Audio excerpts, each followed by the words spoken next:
A tragedy struck when 8-year-old Sarah Paulson was riding her bicycle. In a shocking turn of events, she was attacked by an unknown assailant. The police of Portage, Indiana, were baffled. Who could harm such an innocent child? Without a doubt, this person was the very embodiment of evil. But who would the detectives suspect? The deranged letter writer?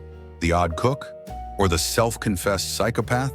Will the police be able to solve this case? After all, no one saw any suspicious individuals near the victim, and the detectives had no witnesses. But then, the evidence led them to a local resident who was hiding dark secrets. And at that moment, the officers realized they were facing the most terrifying serial killer in Indiana's history.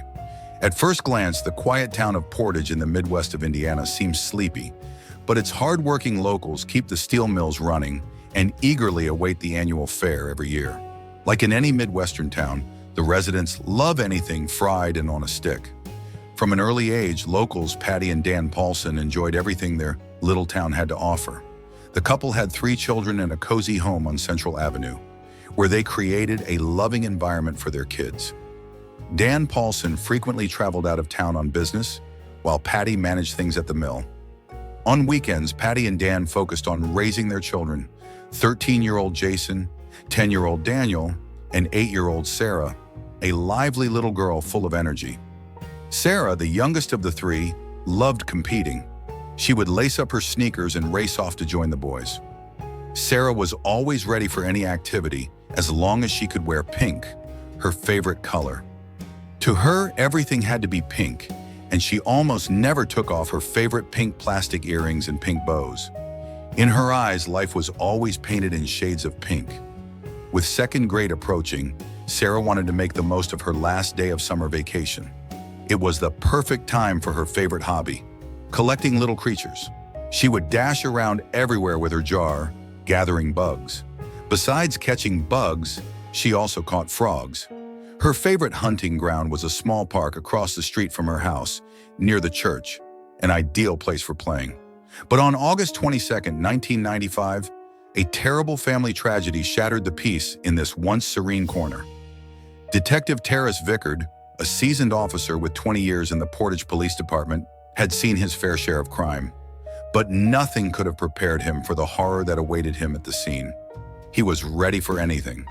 From a young age, he had been drawn to a career in the police, driven by one powerful desire: to help people. On August 22, 1995, around 12:30 p.m., Detective Vickard's lunch was interrupted by an urgent radio call. A woman walking her dog had stumbled upon a dead body near the church. As the chilling news hit, Terrace immediately began to wonder, was it a natural death, or was there something far more suspicious lurking behind this tragedy? When the addict arrived on the scene 2 minutes later, the fire brigade had already cordoned off the church parking lot, and it was they who broke the terrible news to Terry. The victim was a little girl. At that moment, he thought that this was the worst case of his career. The sight was horrific. A little girl in a bathing suit was lying face down on the ground. The swimsuit was pulled down on her left thigh. Everything pointed to rape, but the investigators still didn't know how she had been killed. While the firefighters continued to cordon off the crime scene, Swickard tried to determine the victim's identity. He was given a description of the clothes she was wearing and her approximate age, after which he began to go door to door in the neighborhood.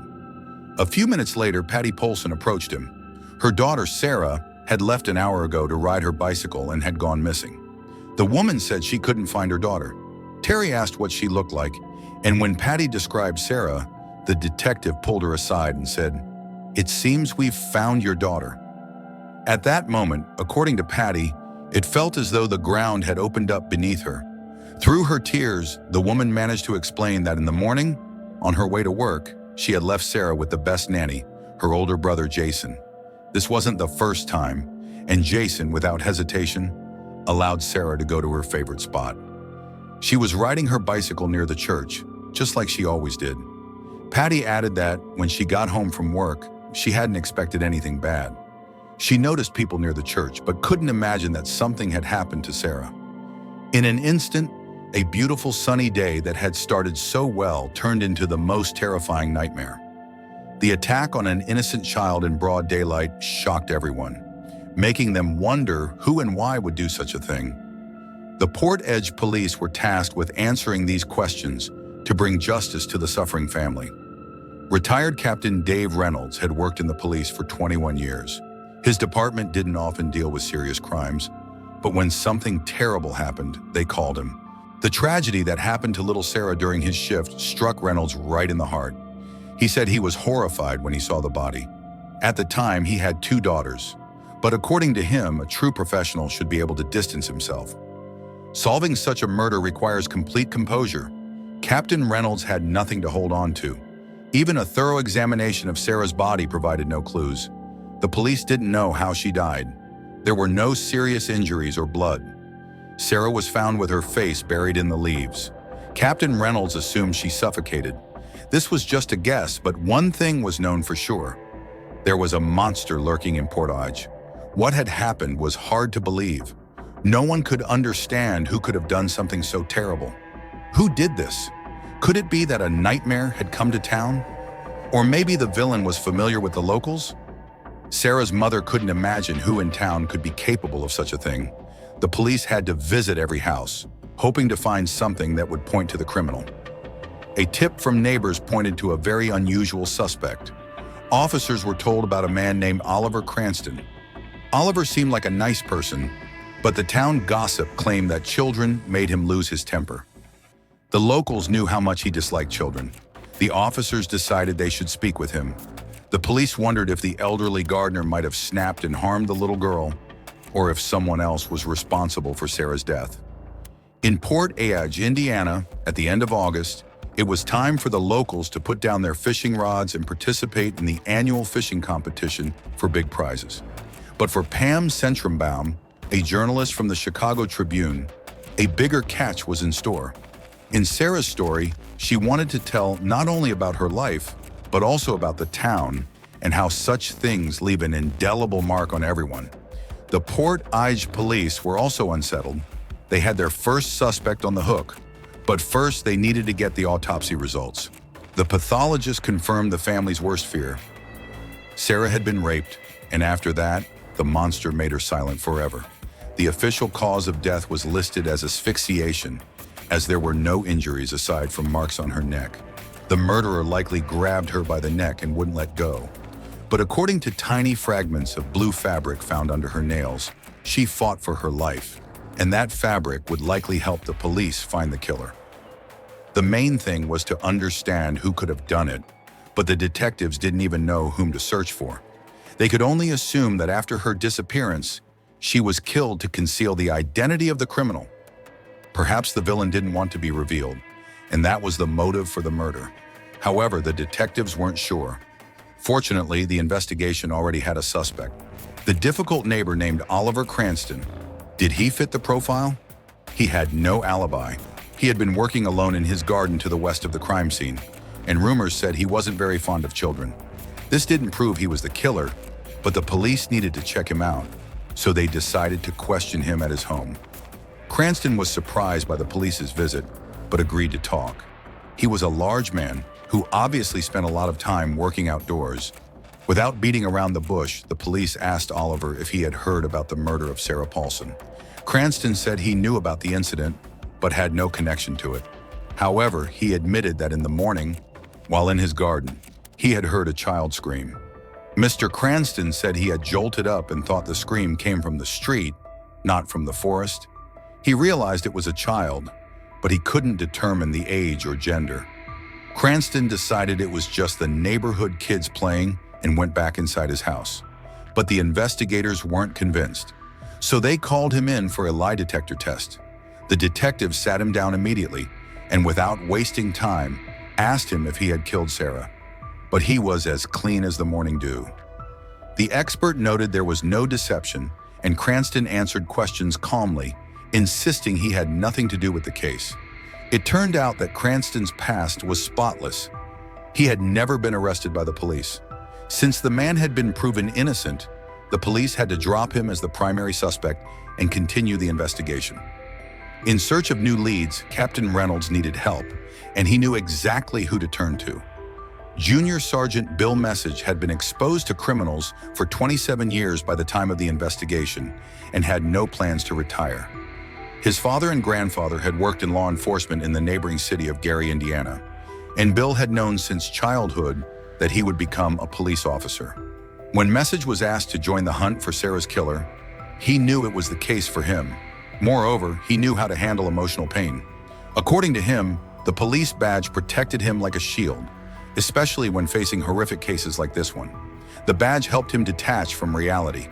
But this case broke through Bill's defenses, driving him to redouble his efforts in the search for Sarah's killer. While reviewing the case materials, the junior sergeant thought that since Sarah's body had been found in the woods near the church, perhaps the priest had noticed something suspicious. The officers didn't think he had a motive, but they were keeping an eye on everything nearby. The police reached out to Priest Roderick Scott at the church.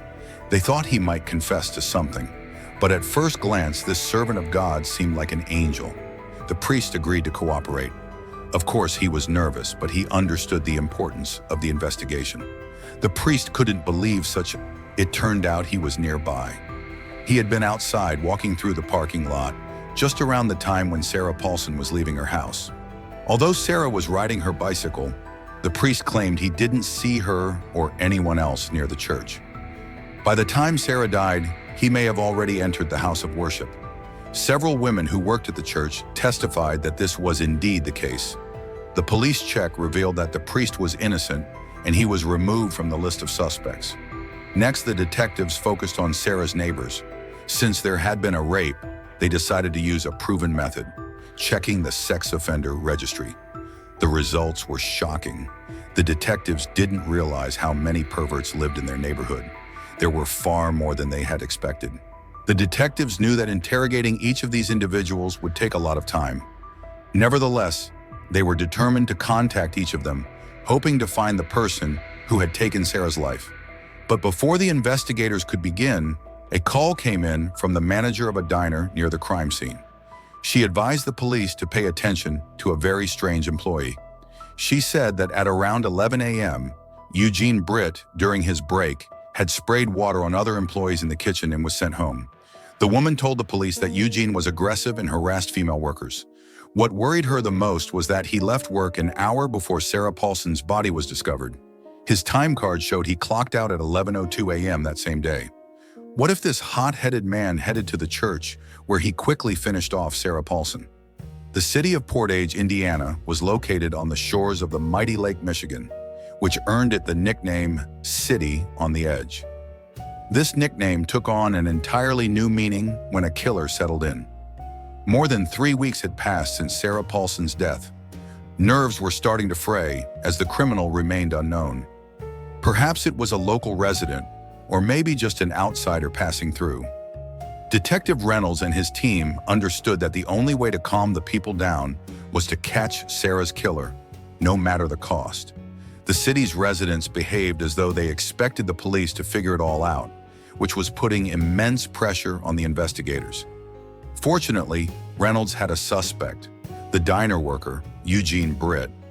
It seemed the time had come to press him. Additionally, Britt's manager had noticed something. When she sent him home, he had to ride his bike exactly where Sarah was killed at the same time. Before heading to interrogate him, the police checked him out and discovered that he wasn't so innocent after all. Eugene Britt had a criminal record for rape and robbery, so the detectives needed to learn more about him. Upon examining Britt's past, they learned that 2 years ago, he had served time for raping a 16-year-old girl. The assault on her, like on Sarah, had occurred in broad daylight in a park area. This story raised the detective's suspicions even further. When Britt was brought into the station, he was not happy. During the interrogation, he acted arrogantly, claiming that the police were torturing him, that he had already served his time, and that he had been trying to defend himself from the beginning. But the detectives weren't going to baby him. They immediately asked if he had heard about the murder of Sarah Paulson. He claimed to know nothing about it. However, when Britt realized that the police knew from his manager which direction he had gone, his statements changed. He vehemently argued that he had headed north from the diner, not south, and that he couldn't have been where the murder occurred. Britt said he had taken the North Road home, leading to Gary, as he always did. But was he telling the truth? Or was it easier for him to lie than to pedal his bike? The police came up with a plan. Since they strongly suspected Britt, they decided to hold off on using the lie detector test for now. The polygraph could be useful, especially in such cases, but it wasn't offered to Eugene as he was a serious suspect. And in the detective's experience, people with criminal records rarely willingly take such tests. The investigators then decided to visit Eugene's sister, Eva, to find out if she knew what he was doing on the day Sarah died. However, Eva was as uncooperative as her brother. Without a warrant, the police had to leave. There was nothing directly linking Britt to the murder, and the detectives were forced to let him go. They had no evidence to prove his involvement. The investigation had to continue, and they hoped to find something if possible. Around 1,000 tips had been received by the police. Officers called everyone who knew anything. Reynolds felt optimistic that they would eventually crack the case. However, despite numerous calls, witnesses, and evidence, the case had stalled. Patty and her husband began to worry about whether the police would find the culprit before winter. But they pushed aside their doubts and anxieties, trusting that the officers knew what they were doing and would find the murderer. Then out of nowhere, Reynolds received an incredible tip.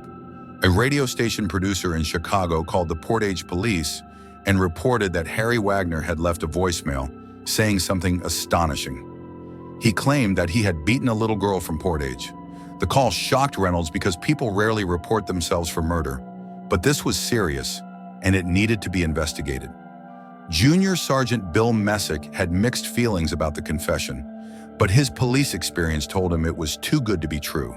According to him, at first there's hope and relief that they've caught the guy, but then you realize it might be too good to be true. The caller was so bold that he left not only his name, but also his address.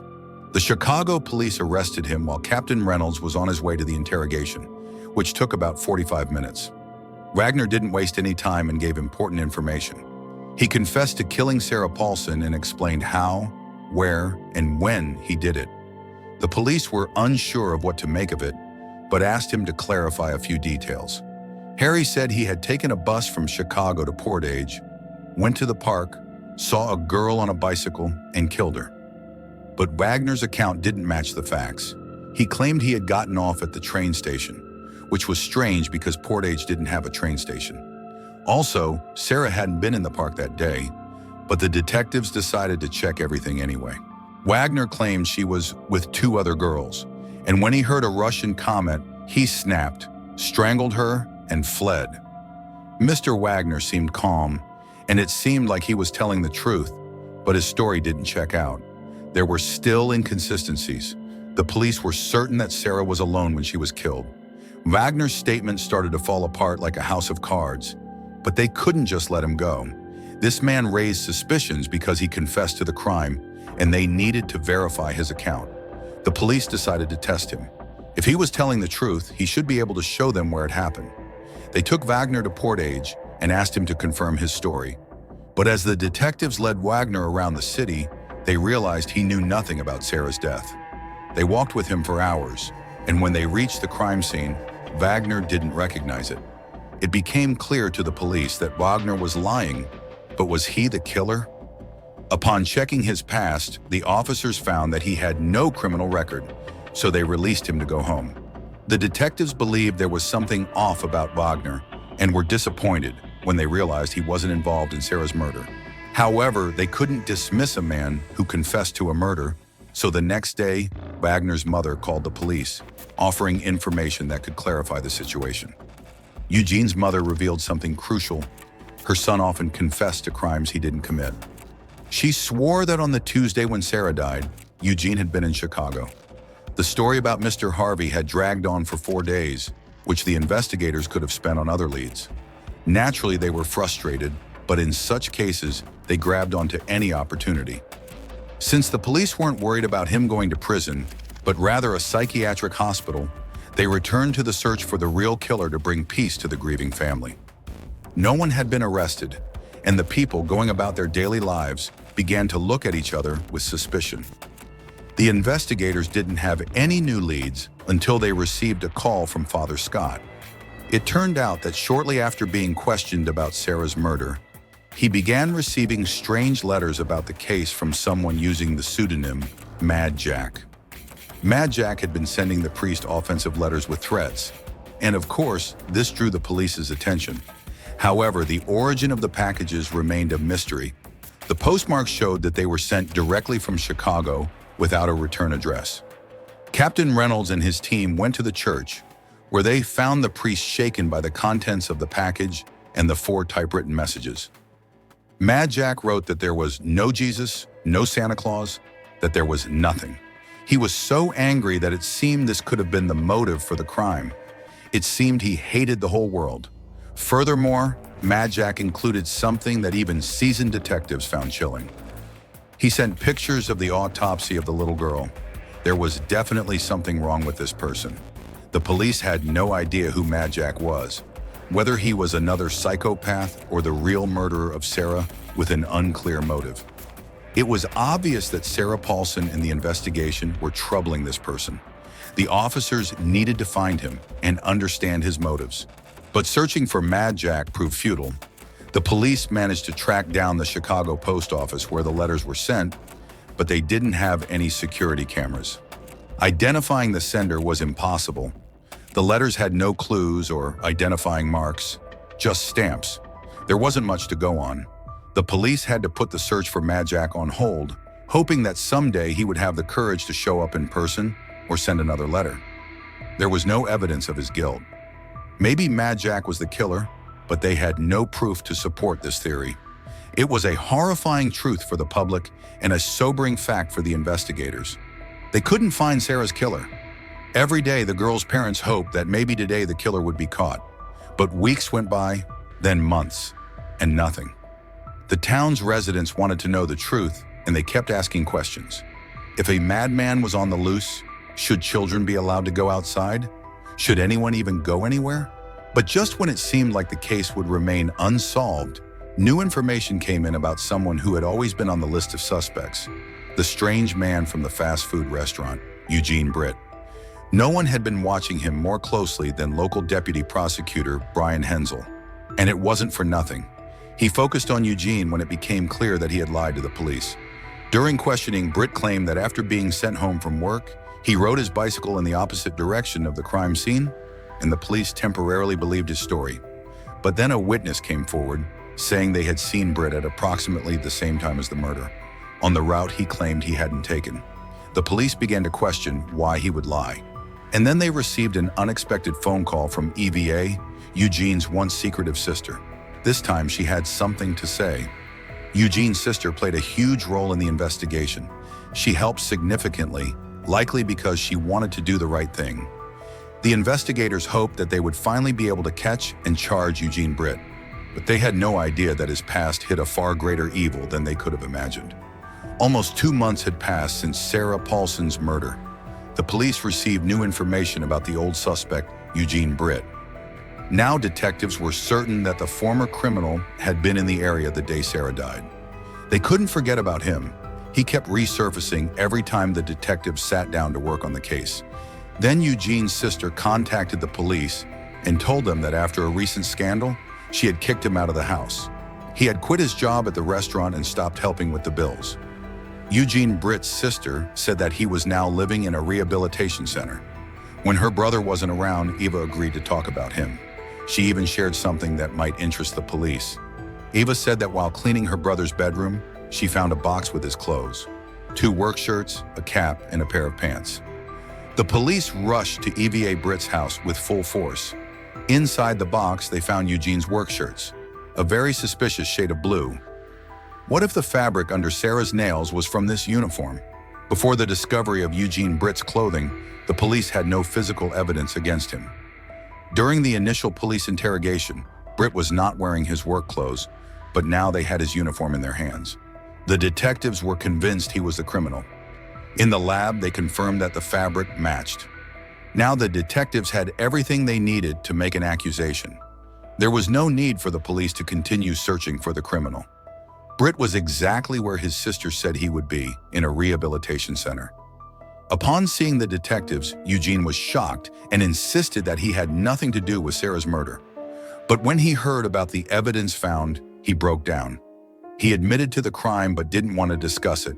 He only said that he killed a little girl in Portage and that it was Sarah Paulson. Then Britt did the unthinkable. He confessed to 9 other murders. Eugene spoke about several unsolved murders in Gary. Most of the victims had been raped. At that moment, the detectives realized they were dealing with the most terrifying serial killer in Indiana's history. The news was unbelievable. Britt admitted to a series of murders over the past 6 months. He bragged about his victims, 1 man and 8 women of various backgrounds and ages. He said he had searched for victims in Gary, and Sarah Paulson was the only one he tracked down in Portage. On November 2, 1995, Eugene Britt was arrested for the murder of Sarah Paulson. He was sentenced to 245 years in prison and life without parole for first-degree murder and rape. The police were relieved to have caught him. They had done everything they could and ultimately succeeded in capturing a serial killer. The victory brought relief to the Portage police, but most of all, it brought joy to Sarah's family. Her mother, Patty, had a special connection to what had happened. According to her, it was Sarah's destiny. Patty believed that she had put him in prison and that justice had been served. Based on Britt's confession and the evidence, the police were able to piece together what had happened to Sarah. It all started when Britt left work and encountered the little girl. Perhaps he exchanged a few words with her before attacking. His pent-up hatred had erupted. He picked up her bike and dragged it about 20 meters before abandoning the bike, raping and killing Sarah Paulson. She fought desperately, but how could fragile Sarah overcome a man 3 times her size? It was the last day of summer vacation. The next day, Sarah would have been in school. Such a small detail could have completely changed her fate. The people missed Sarah Paulson, who loved riding her bike, but the townspeople and family found a way to honor the memory of the little girl who loved to ride. The neighbors planted a tree and put up a memorial next to the church, and the nearby park was named in her honor. Friends, what do you think about this terrible case? Leave your opinion in the comments and don't forget to subscribe to my YouTube channel.